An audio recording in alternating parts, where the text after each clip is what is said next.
BJP के बाद झारखंड मुक्ति मोर्चा ने भी अपने उम्मीदवार के नाम का ऐलान कर दिया है। पार्टी ने सर्वसम्मति से दिवंगत मंत्री रामदास सोरेन के पुत्र सोमेश सोरेन को उपचुनाव के लिए टिकट दिया है। यह फैसला झामुमो की केंद्रीय समिति की बैठक में लिया गया, जिसकी अध्यक्षता मुख्यमंत्री हेमंत सोरेन कर रहे थे।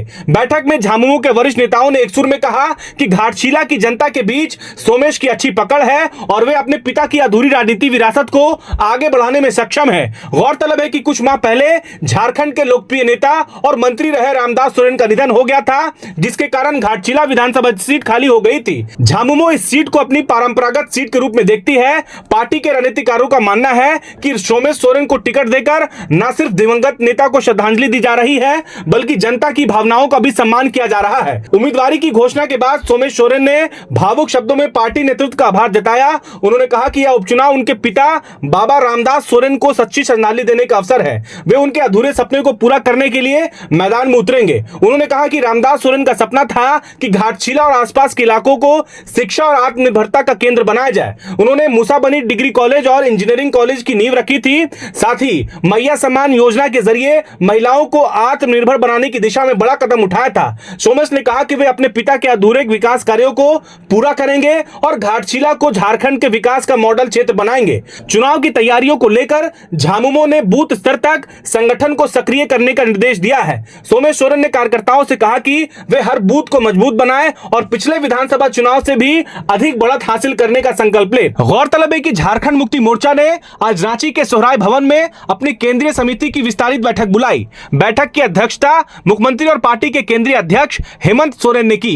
यह बैठक कई मायनों में बेहद अहम मानी जा रही है, क्योंकि इसमें पार्टी ने आने वाले बिहार विधानसभा चुनाव और घाटशिला विधानसभा उपचुनाव को लेकर विस्तृत रणनीतिक चर्चा की।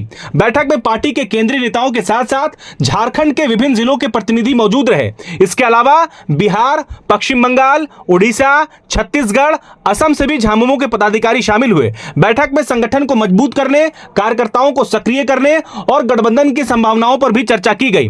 घाटशिला उपचुनाव को लेकर पूर्वी सिंहभूम जिला के कमेटी के साथ विशेष विमर्श हुआ।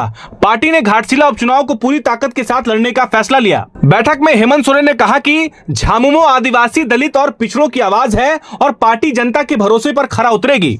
इधर बीजेपी की ओर से उम्मीदवार घोषित होने के बाद बाबूलाल सोरेन ने सोशल मीडिया प्लेटफॉर्म एक्स पर अपनी प्रतिक्रिया साझा की। उन्होंने लिखा, घाटशिला विधानसभा सीट से मुझे भाजपा का आधिकारिक प्रत्याशी चुनने पर मैं प्रधानमंत्री नरेंद्र मोदी, राष्ट्रीय अध्यक्ष जेपी नड्डा, गृह मंत्री अमित शाह, प्रदेश अध्यक्ष बाबूलाल मरांडी का आभार जताता हूं। अब घाटशिला में झामुमो और भाजपा के बीच दिलचस्प मुकाबले के आसार हैं। एक और पिता की विरासत और भावनात्मक जुड़ाव के साथ मैदान में उतर रहे सोमेश सोरेन है, तो दूसरी ओर भाजपा के संगठनात्मक दमखम और सशक्त नेतृत्व के भरोसे मैदान में उतर रहे Babulal Soren.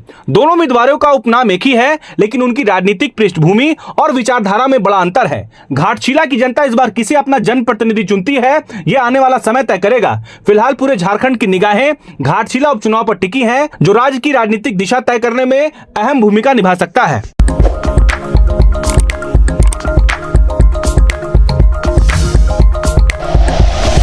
Like and share videos, subscribe करें हमारा चैनल और प्रेस करें बेल आइकॉन। न्यूज़ 11 भारत, सच है तो दिखेगा।